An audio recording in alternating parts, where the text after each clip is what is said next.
దేవునికి స్తోత్రం. ప్రైలడ హల్లెలూయ. రెండు చేతులు చెప్దాం. ప్రైలడ హల్లెలూయ. కీర్తన గ్రంథం 32వ అధ్యాయం 9వ వచనం నేను చదువుతాను చూడండి. బుద్ధి జ్ఞానము లేని గుర్రము వలనైనను కంచరగాడిద వలనను మీరు ఉండకుడి. అవి నీ దగ్గరకు తేబడినట్లు వాటి నోరు వారుతోనూ కళ్ళెముతోనూ బిగింపవలను. దేవుడి వాక్యం ద్వారా మనతో మాట్లాడును గాక. Praise Lord. హల్లెలూయ. రాత్రికాలం కూడా నేను బుద్ధి జ్ఞానం అనే అంశాన్ని గురించి ధ్యానం చేశాను. మరి దేవుని కృపను బట్టి అదే దాంట్లో ఉన్నట్టు కొన్ని మాటలు సహోదరుని ద్వారా దేవుడు మనకు తెలియజేశాడు. దేవునికి స్తోత్రం. Praise Lord. హల్లెలూయ. బైబిల్లో కొన్ని స్థితులు, కొన్ని పరిస్థితులు ఇలా ఉండకూడదు, అలా చేయకూడదు, అలా రాకూడదు, అలా మాట్లాడకూడదు అని చెప్పిన అనేకమైన సంగతులు బైబిల్లో ఉన్నాయి. వాటిల్లో ఒకటి బుద్ధి జ్ఞానము లేని వారిగా ఉండకూడదు అని చెప్పాడు. దేవునికి స్తోత్రం. హల్లెలూయ. బుద్ధి జ్ఞానము లేని వారిగా ఉండకూడదు. దాన్ని పోలుస్తూ చెప్పాడు. గుర్రము వలనైనను కంచరగాడిద వలనైనను మీరు ఉండొద్దు. ఆ గుర్రము కంచరగాడిదల గురించి నేను వచ్చే వారం చెప్తా. కానీ అసలు ఈరోజు బుద్ధి అంటే ఏంటి, జ్ఞానం అంటే ఏంటి, అసలు అది మనం కలిగి ఉన్నామా? జనరలైజ్ చేసుకొని ప్రతి దానికి బుద్ధి జ్ఞానం అనే మాట వాడుతుంటాం. కానీ అసలు బుద్ధి అంటే ఏంటి, జ్ఞానం అంటే ఏంటి, దాన్ని ఏ విధంగా బైబిల్ చెప్తుంది అనే సత్యాన్ని చాలా సింపుల్గా కొద్ది నిమిషాలు చెప్పాలని ఆశపడుతున్నాను. దేవునికి స్తోత్రం. హల్లెలూయ. టోటల్గా మనకు అర్థమైన అంశం ఏంటంటే మనం బుద్ధి జ్ఞానం లేని వారిగా ఉండకూడదు. దానికి రివర్స్లో బుద్ధి జ్ఞానం కలిగిన వారిగా ఉండాలని అర్థమవుతుంది. సో బుద్ధి కలిగి ఉండాలి, బుద్ధిని సంపాదించుకోవాలి, జ్ఞానంను సంపాదించుకొని బైబిల్లో చాలా స్పష్టంగా రండి. నీ సంపాదన అంతా ఇచ్చి, వెండి బంగారాలు ఇచ్చి, వెండి బంగారు ఇచ్చి బుద్ధిని సంపాదించుకొని బైబిల్లో రాయబడింది, జ్ఞానంను సంపాదించుకొని రాయబడింది. కాకపోతే బుద్ధి జ్ఞానాన్ని మనం సంపాదించుకోలేక దేన్నో సంపాదించుకుంటున్నాం. బుద్ధిని సంపాదించుకున్న వాడి యొక్క స్థితిగతుల గురించి సామెతల గ్రంథంలో చాలా స్పష్టంగా రాయబడ్డాయి. ఇరుకులో మన అడుగు పడకుండా మనం కాపాడేది బుద్ధియే, జ్ఞానమే అని రాయబడి ఉంటుంది. సో వీటన్నిటిని బట్టి అసలు బుద్ధి అంటే ఏంటి, జ్ఞానం అంటే ఏంటి, ఆ రెండింటికి మధ్య భేదం ఏంటి, దాన్ని ఏ విధంగా మనం వాడుతున్నాం, దాన్ని బట్టి ఈరోజు మన బుద్ధి కలిగిన వారమా, ఆ జ్ఞానం ఉందా అనే అంశాన్ని మనం ధ్యానం చేద్దాం. ఇప్పుడు మనం చదివిన మాటలో బుద్ధి అనే పదాన్ని మనం కానీ దాన్ని డెరివేట్ చేస్తే, డిఫైన్ చేస్తే ఇంగ్లీష్లో ఏముంటుందంటే బుద్ధి అనే పదం వాడబడిన చోట అండర్స్టాండింగ్ అని రాయబడింది. ఇంగ్లీష్ బైబిల్లో ఏమని రాయబడిందంటే అండర్స్టాండింగ్ అని రాయబడింది. బుద్ధి అంటే అండర్స్టాండింగ్ అంటే ఒక విషయాన్ని గ్రహించగలిగి ఉండడాన్ని బుద్ధి అంటారు. ఒక విషయాన్ని తెలుసుకొని ఉండడం బుద్ధి అంటారు. బుద్ధి అంటే ఒక విషయాన్ని తెలుసుకొని ఉండడము, ఒక విషయాన్ని అర్థం చేసుకొని ఉండడం. ఫర్ ఎగ్జాంపుల్, సిగరెట్ తాగడం అనేది మన ఆరోగ్యానికి హానికరం, అది తాగకూడదు అని తెలుసుకుంటాం. ఇలా ఏదైనా ఒక విషయం గురించి తెలిసి ఉండటాన్ని బుద్ధి అని అంటారు. అది ఏదైనా సరే, ఏ విషయమైనా సరే, ఏ సంగతి అయినా సరే, దాని గురించి తెలుసుకొని ఉండటం బుద్ధి అంటాం. అయితే తెలిసి కూడా అలా ప్రవర్తించేవాన్ని బుద్ధిహీనుడు అంటారు. ఇప్పుడు సిగరెట్ ఆ ప్యాక్ మీద రాసి ఉంటుంది, smoking is injurious to health అని రాయబడి ఉంటుంది. అది మన హెల్త్ని పాడు చేస్తుంది తెలుసు, తాగకూడదని తెలుసు, కానీ తెలిసి కూడా చేసేవాడిని బుద్ధిహీనుడు అంటారు. ఏదైనా ఒక తప్పు, ఇది తప్పు అని తెలిసిన తర్వాత, ఇది కూడదు అని తెలిసిన తర్వాత, ఇది సరికాదు అని తెలిసిన తర్వాత, వద్దు అని తెలిసిన తర్వాత, అది పద్ధతి కాదు అని తెలిసిన తర్వాత తెలిసి చేస్తే వాడిని ఏమంటారంటే బుద్ధిహీనుడు అంటారు. ఆ స్థితిని తెలుసుకొని ఉండడం బుద్ధి అనేది మనం చెప్పుకున్నాం. తెలిసి కూడా ఏదైనా చేస్తే దాన్ని బుద్ధిహీనత అంటారు, లేకుంటే అలా చేసేవని బుద్ధిహీనుడు అంటారు. మరి జ్ఞానం అంటే ఏంటి, జ్ఞాని అంటే ఏంటంటే, జ్ఞాని అనే దాన్ని నేను రాసుకున్నది ఏంటంటే తెలిసిన దాన్ని, ఏదైతే నువ్వు తెలుసుకున్నావో, ఏదైతే నీకు ఇది కరెక్ట్ కాదు అని నీకు అర్థమైందో, దాన్ని ఆచరణలో పెట్టేదాన్ని జ్ఞానం అంటారు. దీనికి స్తోత్రం, హల్లెలూయా. ఒక విషయం తెలిసింది, ఇది సరికాదు అని తెలిసినప్పుడు దాన్ని అర్థం చేసుకున్న నీవు అలానే బ్రతకడానికి జ్ఞానం అంటారు. అంటే మన అర్థం చేసుకున్న దాన్ని మన నిజ జీవితాల్లో అన్వయించుకొని జాగ్రత్తగా ఉండడాన్ని మన జ్ఞానం అంటారు. అందుకని నేనేం రాసుకున్నానంటే, తెలిసిన దాన్ని ఆచరణలో పెట్టేవాడు జ్ఞాని, దాన్ని ఆచరించడానికి కావలసిన సామర్థ్యాన్ని జ్ఞానం అంటారు. దేనికి స్తోత్రం, హల్లెలూయా. తెలుసు కానీ చేస్తుంటారు బుద్ధిహీనుడే. కానీ తెలుసు చేయకూడదని తెలిసి చేయకుండా ఉండగలిగిన సామర్థ్యాన్ని సంపాదించుకోవడం జ్ఞానం. తెలిసి తెలిసి తప్పులు చేస్తుంటారు, తెలిసి తెలిసి పాపాలు పడుతుంటే వాళ్ళకి ఏమీ లేదంటే బుద్ధి లేదని కాదు, జ్ఞానం లేదు. బుద్ధి లేదంటే అసలు వాడికి ఏం తెలియకుండా ఉండడమే, ఆ విషయం గురించి తెలియకుండా ఉండడమే, దాని గురించి వాడికి ఎలాంటి ఇన్ఫర్మేషన్ లేకుండా ఉండడం బుద్ధి లేని తత్వం. బుద్ధి కలిగిన వాడు దాని గురించి ఒక ఆలోచన ఉంటుంది, ఒక అండర్స్టాండింగ్ ఉంటుంది, దాని గురించి కాస్త గ్రహించి ఉంటాడు, కానీ దాన్ని ఆచరణలో పెట్టలేడు. సో తెలిసిన దాన్ని ఆచరణలో పెట్టేవాడిని జ్ఞాని అంటారు. అలా పెట్టడానికి కావలసిన సామర్థ్యం, ఆ శక్తి, తట్టుకోగలిగిన శక్తి, దాన్ని అనుసరించడానికి కావాల్సిన శక్తిని ఏమంటారంటే జ్ఞానం అంటారు. ఈ జ్ఞానం అనేది మన జీవితాల్లో దేవుని యందు భయభక్తులు కలిగిన దాన్ని బట్టి ఈ సామర్థ్యాన్ని మనం పెంచుకోగలుగుతాం. దేవునికి స్తోత్రం, హల్లెలూయా. అందరికీ తెలిసే ఉంటుంది, ఈ తప్పు చేయకూడదని తెలుసు, కానీ చేయకుండా ఉండలేకుండా ఉంటున్నారా? చేస్తున్నారు. కారణం ఏంటి అంటే, చేయకుండా ఉండడానికి లేకుంటే తెలిసిన దాన్ని ఆచరణ పెట్టడానికి కావాల్సిన సామర్థ్యాన్ని, శక్తిని వాడు గ్రహించట్లేదని అర్థం. సో ఆ శక్తి, ఆ గ్రహింపు, ఆ సామర్థ్యం ఒక వ్యక్తి ఎప్పుడైతే దేవుని యందు భయభక్తులు కలిగి ఉంటాడో, ఆ భయం ఆ వైపు వెళ్లకుండా, ఆ భయం దాన్ని చేయకుండా నిరోధిస్తుంది. ఆ శక్తి, ఆ నిరోధించగలిగినటువంటి శక్తి, చేయకుండా ఉండేటువంటి శక్తి మన దేవుని యందు భయభక్తులు కలిగి ఉన్న దాన్ని బట్టి దేవుడు మనకు అనుకరిస్తాడు. అప్పుడు మనం చాలా జ్ఞానంగా ఉంటాం. దేవునికి స్తోత్రం, హల్లెలూయా. బుద్ధి అంటే ఒక విషయాన్ని గ్రహించి ఉండడం, తెలుసుకొని ఉండడం. తెలిసి కూడా చేయడాన్ని బుద్ధిహీనత అంటారు. అలా చేసేవాడిని బుద్ధిహీనుడు అంటారు. సో తెలిసిన దాన్ని ఖచ్చితంగా చేయాలి, అలానే ఉండాలి అని తెలుసుకొని ఆ విధంగా ప్రవర్తించేదాన్ని జ్ఞానం అంటాం. అయితే ఈ జ్ఞానం అనేది దేవుని యందు భయభక్తులు కలిగిన దాన్ని బట్టి మనకు కలుగుతుంది. అయితే ఈ జ్ఞానం అనేది మన జీవితాల్లో జ్ఞాపకాల రూపాల్లో మనం హృదయంలో భద్రపరుచుకుంటాం. దేనికి స్తోత్రం, హల్లెలూయా. అంటే నేనేం రాసుకున్నానంటే, ఫర్ ఎగ్జాంపుల్ 2 × 2 4. సో ఈ 4 అనేది దానికి చేతులు కాళ్ళతో పని లేకుండా మన మెదడు ఏం చేస్తుందంటే, ఆ 4ను మన హృదయంలో, మన మనసులో దాన్ని స్టోర్ చేస్తుంది, అట్లా ఉంచుకుంది. ఎప్పుడైతే మనం ఆ 2 × 2 4 అనేది చదివేమో మనకు ఆటోమేటిక్గా వస్తుంది. ఇంకా ఎగ్జాంపుల్ చెప్పాలంటే, ఫర్ ఎగ్జాంపుల్ ఒకసారి మీరు నిప్పును చూసి చేయగలుచుకున్నారు, రెండోసారి నిప్పు కనిపించింది. రెండోసారి నిప్పు కనిపించినప్పుడు ఒక్కసారి మనం తెలిసో తెలియకుండా చేయి కాల్చుకున్నామనే జ్ఞాపకం మన మదిలో, మన హృదయంలో దాచుకున్నప్పుడు, అది పరిస్థితిని బట్టి, ఆ సమయానుకూలంగా, ఆ జ్ఞాపకాన్ని బట్టి ప్రవర్తించే సామర్థ్యాన్ని జ్ఞానం అంటాం. అంటే ఇప్పుడు జ్ఞానానికి ఏది మూలము? జ్ఞాపకాల మూలం. అంటే దాచుకున్నటువంటి విషయం మూలం. అందుకనే దావీదు భక్తుడు అంటాడు, నేను పాపము చేయకుండానట్లు నా హృదయంలో నీ వాక్యము ఉంచుకొని ఉన్నాను. దేవునికి స్తోత్రం, ప్రైజ్ లార్డ్, హల్లెలూయా. చెప్దాం, ప్రైజ్ లార్డ్, హల్లెలూయా.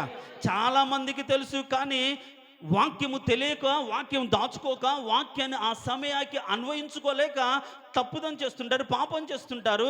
కాబట్టి విన్న వాక్యాన్ని ఏం చేసుకోవాలి? హృదయంలో జ్ఞాపకార్థంగా దాచుకోవాలి.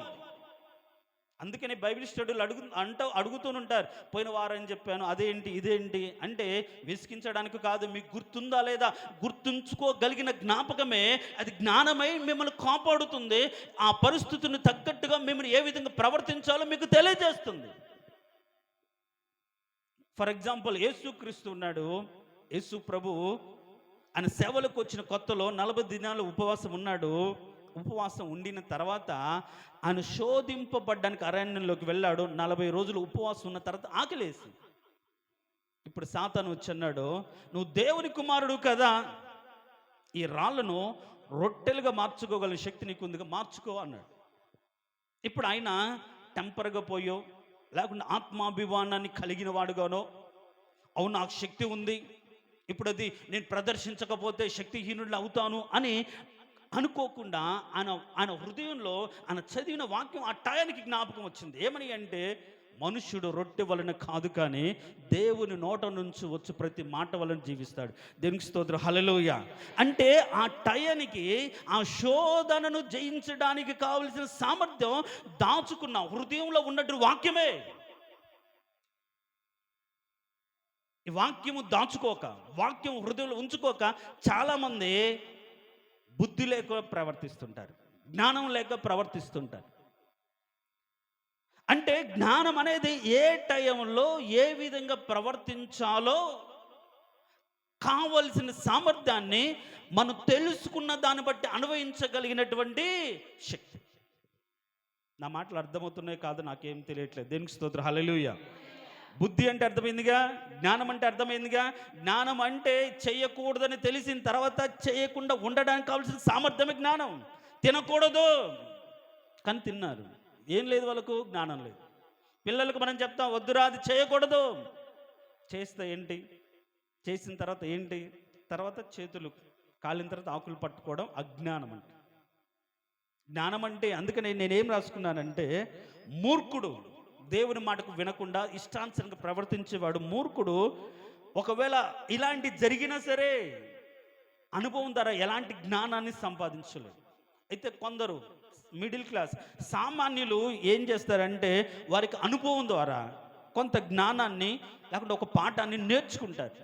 అయితే తెలివైన వాడు, కాస్త తెలివి కలిగిన వాడు ఏం చేస్తే, ఇతరుల జీవితాల్లో కలిగిన కొన్ని అనుభవాలను బట్టి, అమ్మో అలా చేస్తే ఇలా జరుగుతుందేమో, అమ్మో ఇలా ఉంటే ఇలా అవుతుందేమో, ఈ అవమానం వస్తుంది, ఈ నింద వస్తుంది అని జాగ్రత్త పడతాడు. ఇతరుల జీవితాల్లో ఉన్న అనుభవాన్ని బట్టి ఆ పాపము చేయకుండా, ఆ తప్పు చేయకుండా తెలివిగా జాగ్రత్త పడతాడు తెలివైన వాడు. అయితే జ్ఞానం కలిగిన వాడు ఏం చేస్తాడంటే, తన ఆలోచనలు బట్టి సత్యాన్ని గ్రహించి జాగ్రత్త పడతాడు. దేవునికి స్తోత్రం, హల్లెలూయా. చెప్దాం, ప్రైజ్లార్డ్, హల్లెలూయా. జ్ఞానము కలిగి ఉండడం అంటే అది దేవుని యందు భయభక్తులు కలిగిన దాన్ని బట్టి మన జీవితాల్లో ఉన్నటువంటి పరిస్థితుల్లో ఏ విధంగా బ్రతకాలో, ఏ విధంగా నడవాలో దేవుడు అనుగ్రహించి ఒక సామర్థ్యము. కాబట్టి ఈరోజు బుద్ధి జ్ఞానము లేని వారిగా మనము ఉండకూడదు. నేను అంటాను, చాలామందికి బుద్ధి ఉంది, చాలామందికి తెలుసు, కానీ తెలిసిన దాన్ని తెలిసినట్టుగా అన్వయించుకొని బ్రతకడం చేత కాదు. ఆ జ్ఞానం అందుకనే ఎఫెసీయులకు రాస్తూ పౌలు కూడా అంటాడు, ప్రభువా నీ మహోన్నతమైన శక్తిని గ్రహించినట్లుగా వీళ్ళకి ప్రత్యక్షత కలిగిన మనసును అనుగ్రహించు అంటాడు. దేవునికి శక్తి సామర్థ్యాలను మనం గ్రహించాలంటే అంతే. రాత్రి కూడా మనం ప్రార్థన చేసాం, రాత్రి కూడా మనం వాక్యం చెప్పుకున్నాం. జ్ఞానమునకు మించిన క్రీస్తు ప్రేమను తెలుసుకోదగినటువంటి శక్తి మనం కలిగి ఉండాలి. మన జ్ఞానమునకు మించినటువంటి, మన ఆలోచనలకు మించినటువంటి క్రీస్తు ప్రేమను మనం తెలుసుకోగలిగే శక్తి మన జీవితంలో ఉండాలి. కాబట్టి ఈరోజు ప్రియ దేవుని సంగమా, నీకు ఒక సంగతి తెలుసు, ఒక చెడు అని తెలుసు, ఇది పాపం అని తెలుసు, ఇది చేయకూడదని తెలుసు, ఇలా ఉండకూడదని తెలుసు, ఇలా మాట్లాడకూడదని తెలుసు. తెలిసి నువ్వు చేస్తే బుద్ధిహీనుడవు. అయితే చేయలేకుండా ఉండిపోతున్నాను ప్రభా, ఏదో ఒక విధంగా పరిస్థితుల ప్రభావమో చేస్తున్నాను అనుకుంటే, ఎప్పుడైతే నువ్వు దేవుని యందు భయభక్తులు కలిగి ఉంటావో దేవుడు నీకు చేయకుండా ఉండడానికి, లేకుంటే దేవుని కృపను బట్టి అవసరమైన పనులు చేయడానికి కావాల్సిన సామర్థ్యాన్ని, శక్తినిస్తాడు. దాన్నే జ్ఞానం అంటారు. ఆ జ్ఞానము మనం సంపాదించుకోవాలి. దేవునికి స్తోత్రం, హల్లెలూయా. ఇప్పుడు రాయబడిన మాటలో మనం చదివిన వాక్యంలో బుద్ధి జ్ఞానము లేని గుర్రము వలనైనను అని రాయబడింది. బుద్ధి జ్ఞానము లేని గుర్రము వలనైనను కంచరగాడిద. అంటే అంటే గుర్రానికి కానీ కంచరగాడితే బుద్ధి లేదా, జ్ఞానం లేదా? ఎందుకని వాటితో పోల్చాడు ఈ మాటలను అని మనం చూస్తే ఒక మాట నేను చూస్తాను, చూడండి.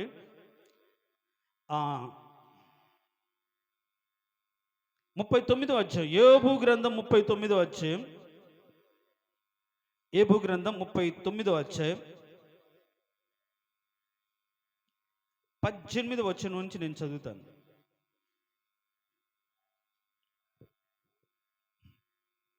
అది లేచినప్పుడు గుర్రమును దాని రౌతును తిరస్కరించును. చూడండి 19వ వచనంలో, గుర్రమునకు నీవు బలమునిచ్చితివా, జూలు వెంట్రుకలతో దాని మెడను కప్పితివా, మిడతల వలె అది గంతులు వేయినట్లు నువ్వు చేయుదువా, దాని నాసిక రంధ్ర ధ్వని భీకరము, మైదానంలో అది కాలు దువ్వి తన బలమును బట్టి సంతోషించును, అది ఆయుధదారులను ఎదుర్కొని పోవును, అది భయం పుట్టించు దానిని వెక్కిరించి భీతి నొందకుండా ఉండును, ఖడ్గమును చూచి వెనుకకు తిరగదు, అంబుల పొదియు తలతలలాడు ఈటలను బల్లెమును దాని మీద గలగలలాడించినప్పుడు ఉద్దండ కోపంతో అది బహుగా పరుగెత్తును, అది బాకానాదం విని ఊరకుండదు, బాకానాదం వినినప్పుడల్లా అది ఆహా ఆహా ఆహా అనుకొని దూరము నుండి యుద్ధ వాసన తెలుసుకొనును అని గుర్రము గురించి రాయబడింది. గుర్రము అంటే యుద్ధము చేయడానికి, లేకుంటే యుద్ధానికి వెళ్ళేవాడు రౌతు ఉంటాడు. అయితే రౌతు మాట వినదు. యుద్ధ వాసన రాగానే యుద్ధానికి వెళ్ళిపోతుంది. యుద్ధము చేయడానికి అది పరిగెత్తుతూనే ఉంటుంది అనే ఒక చిన్న విషయాన్ని ఇక్కడ రాయబడింది. అంటే యుద్ధం తను చేయదు, యుద్ధం ఎవరు చేస్తారు? దాని మీద కూర్చున్నవాడు చేస్తాడు. అంతేనా? గుర్రం మీద కూర్చున్నవాడు యుద్ధం చేస్తాడు, గుర్రం యుద్ధం చేస్తుందా? చెప్పండి. అంటే ఇప్పుడు గుర్రం ఎవరి మాట వినాలి అంటే రౌతు గుర్రాన్ని నడిపిస్తున్న వాటి మాట వినాలి. కానీ గుర్రం గురించి చెప్పబడిన మాట ఏంటి అంటే, ఆ యుద్ధ వాసన తెలియగానే రంకెలు వేస్తుంది. అది దానికి ఒక చాలా ఇష్టం, పరిగెత్తాలి, భయం అనేది తెలియదు. ఇప్పుడు ఆ పరిగెత్తుతున్నప్పుడు ఒకవేళ అక్కడ కళ్ళెంతో బిగించినా సరే, వారుతో బిగించినా సరే, అది కొన్నిసార్లు వినకుండా తన ఇష్టానుసారం ముందుకే దూసుకు వెళ్తుంది అనే ఒక విషయాన్ని మనం ఇక్కడ చూస్తే, తిరస్కారం, రౌతును తిరస్కరిస్తుంది. ఏ కాడికి ముందుకు వెళ్తుంది? చెప్తున్న అజమాయిష చేస్తున్న మాట, యజమాని మాట, నడిపిస్తున్న మాట వినకుండా ఇష్టానుసారంగా ప్రవర్తిస్తుంది. అది బుద్ధి లేనితనం అని రాయబడి. ఇప్పుడు మనము కూడా ఒక నాయకత్వానికి అప్పగించుకొని, ఒక సంఘానికి అప్పగించుకొని, ఆత్మలను కాపరికి మన ఆత్మలను అప్పచెప్పుకున్నప్పుడు మనం ఎవరు చెప్పినట్లు వినాలి? దేవుడు చెప్పినట్టు. మనల్ని ఎవరు నడిపిస్తున్నారో వారు చెప్పినట్లు వినాలి. అందుకని మనం నడిపించడానికి ఇష్టానుసారంగా ప్రవర్తించకుండా, దేవుని కృపను బట్టి దేవుని యొక్క చిత్తానుసారంగా నడిపించడానికి ఆ పై వచనంలో నేను 32వ అధ్యాయం, కీర్తన గ్రంథం 32వ అధ్యాయం పై వచనంలోనే ఏమని ఉంటుందంటే, చూడండి 8వ వచనం, నీకు ఉపదేశము చేసేదను, నీవు నడవలసిన మార్గమును నీకు బోధించేదను, నీ మీద దృష్టి ఉంచి నీకు ఆలోచన చెప్పేదను. దేవునికి స్తోత్రం. హల్లెలూయా. 2 చేతుల్లో చెప్దాం, ప్రేరణ హల్లెలూయా. దేవుడే మనకు ఉపదేశం చేసి నడవలసిన మార్గాన్ని మనకు నడిపిస్తాడు. సంఘములో చేర్చబడిన తర్వాత ఏ విధంగా నడవాలో, ఏ విధంగా కట్టుకోవాలో, ఏ విధంగా బ్రతకాలో దేవుడే మనకు తెలియజేస్తున్నప్పుడు, ఉపదేశిస్తున్నప్పుడు, నీ నడక, నీ బ్రతుకు, నీ స్థితిగతులన్నీ కూడా నిన్ను నడిపిస్తున్నటువంటి ఉపదేశం, నిన్ను నడిపిస్తున్నట్టు వాక్యం మీద ఆధారపడాలి. కానీ నిష్టానుసారంగా ఉండకూడదు. నిష్టానుసారంగా నువ్వు బ్రతుకుతున్నావంటే నువ్వు ఒక గుర్రానివి. అంటే ఏంటి? నీ బలము చూసుకొని, నీకున్న ఆధిక్యతను చూసుకొని, నీకున్న జూలు అందాన్ని చూసుకొని, నీకున్న శౌర్యాన్ని చూసుకొని, నువ్వు పరిగెత్తగలని క్యాపబిలిటీని చూసుకొని చెప్తున్న వాని మాట, నిన్ను కంట్రోల్ చేస్తున్న వాని మాట వినకుండా నిష్టానుసారంగా ప్రవర్తిస్తున్నావా, ఆ స్థితిని ఏమంటున్నాడంటే బుద్ధి లేని అని అంటున్నాడు.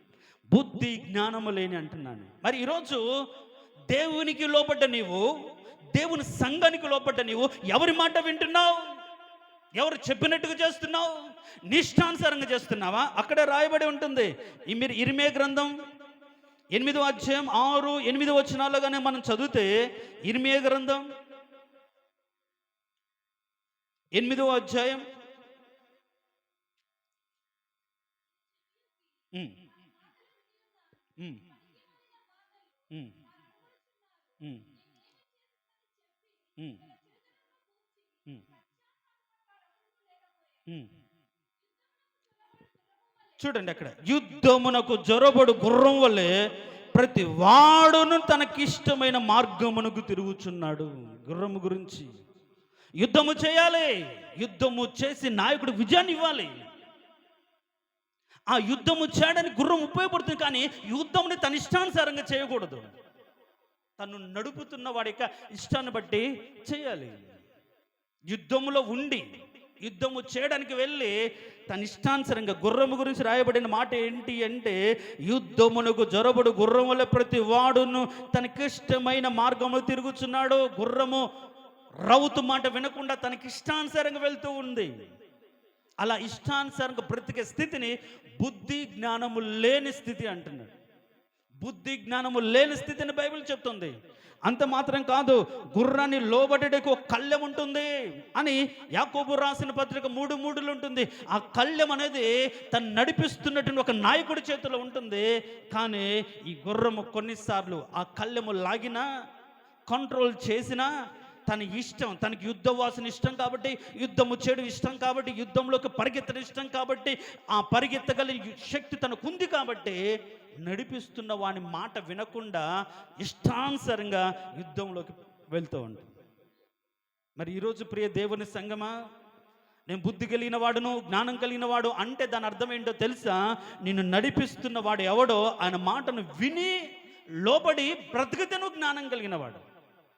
కాదు, నా ఇష్టం, నాకు తెలుసు, నేను చేస్తాను, నాకు శక్తి ఉంది, ఆ సామర్థ్యం ఉంది, ఆ జ్ఞానం ఉంది అనుకుని విర్రవీగి నిష్టానుసారంగా ప్రవర్తించే దాన్ని బైబిల్ వాక్యం ఏం చెప్తుందంటే బుద్ధిహీనత. తెలిసిన తర్వాత నిష్టానుసారంగా ప్రవర్తించేవాడిని బుద్ధిహీనుడు అంటాడు. దాన్ని లోబడి, దానికి అర్థం చేసుకొని జ్ఞానము చొప్పున బ్రతకాలి. కాబట్టి ఈరోజు బుద్ధి జ్ఞానము లేని వారిగా మనం ఉంటున్నావా? ఈరోజు ఎలాంటి స్థితిలో మనం ఉంటున్నాం? బుద్ధి అంటే ఒక విషయాన్ని తెలుసుకొని ఉండడం, జ్ఞానం అంటే తెలిసిన దాన్ని పరిస్థితులకు అనుకూలంగా అన్వయించుకొని బ్రతకడం. మరి ఈరోజు ఎలా బ్రతుకుతున్నావు? ఇష్టానుసారంగా బ్రతుకుతున్నావా? నీకు నచ్చినట్టు నువ్వు తిరుగుతున్నావా? అది బుద్ధి లేనితనం. ఇందాక చెప్పినట్లుగా, సహోదరుడు చెప్పినట్లుగా, కుమారుడు తన ఇష్టం, నాకు ఉంది అవకాశం, నాకు ఇచ్చే, నేను వెళ్తా అని తన ఇష్టానుసారంగా వెళ్ళాడు. బుద్ధి లేదు. ఇప్పుడు అక్కడికి వెళ్ళి పందుల పొట్టు తిన్నాడు, తినాల్సి వచ్చింది బ్రతకడానికి. అయితే బుద్ధి వచ్చినప్పుడు అని అక్కడ రాయబడింది. బుద్ధి వచ్చినప్పుడు అక్కడ జ్ఞానం ఏంటంటే లేచి తండ్రి దగ్గర రావడం జ్ఞానం. బుద్ధి వచ్చినప్పుడు అంటే నేనేంటి, నా బ్రతుకేంటి, నా స్థితి ఏంటి, నా తండ్రి దగ్గర సమృద్ధి ఉంది కదా, అలాంటి సమృద్ధి వదిలిపెట్టి వచ్చానే, నేనంత బుద్ధిహీనుడను, ఎంత దౌర్భాగ్యుడను, అయ్యో అని అనుకొని తన బుద్ధి వచ్చినప్పుడు ఆ విషయాన్నంతటిని, తండ్రి దగ్గర ఉన్న స్థితిని తెలుసుకొని ఉండడం, బుద్ధి కలిగి ఉండడం, బుద్ధి రావడం. అయితే తెలుసుకొని రాకుండా ఉంటే ఉపయోగం ఏముంది? నేను తప్పు చేశాను, మా నాన్న స్వీకరిస్తాడో లేదో అనుకుంటూ ఉపయోగం ఉంటుంది. తెలిసిన దాన్ని కష్టమైన బాధని, ఇరికైనా సరే, ఏదేమన్నా సరే, మా నాన్న ఏమన్నా సరే ఆయన దగ్గరికి వెళ్తాను, ఒప్పుకుంటాను, వదిలిపెడతాను అని పశ్చాత్తాపడి ఒప్పుకొని ఆ స్థితిని వదిలిపెట్టి రావడాన్ని ఏమంటారంటే జ్ఞానం అంటారు. ఈ రోజులు చాలామందికి బుద్ధి ఉంటుంది, సంగతి అంతా తెలుసు, కానీ వదిలిపెట్టలేరు, లేచి రాలేరు అంటే ఆ జ్ఞానం లేదు అని అర్థం. కాబట్టి ప్రియ దేవుని సంగమా, ఈరోజు నువ్వు ఏ స్థితిలో ఉన్నా నిన్ను నువ్వు పరిశీలించుకోండి. తలలు వంచండి. తలలు వంచిన మనం కొన్ని సంవత్సరాలుగా నీ ఇష్టానుసారంగా తిరుగుతున్నటువంటి ఒక గుర్రములాగా నువ్వు బ్రతుకుతున్నావా? యజమానుని యొక్క ఆధీనంలో లేకుండా, ఆలోచన చెబుతాను దేవుడు నడిపిస్తాడనే సృహ లేకుండా, నీకు ఇష్టం వచ్చినట్టుగా యుద్ధంలో జొరబడుతున్నావా? లోకంలో తిరుగుతున్నావా? నీకు శక్తి, సామర్థ్యము, బలం ఉంది, జ్ఞానం ఉంది అనుకుని తిరుగుతున్నావా? బుద్ధి జ్ఞానం లేని వాడు. బుద్ధి కలిగిన వాడు, జ్ఞానం కలిగిన వాడు సంగతి వివేచించి లోబడి బ్రతుకుతాడు. కాబట్టి ఈరోజు ఏ విధంగా ఉన్నావో నిన్ను నీవు పరిశీలించుకో. బుద్ధి నాకు దయచేయండి.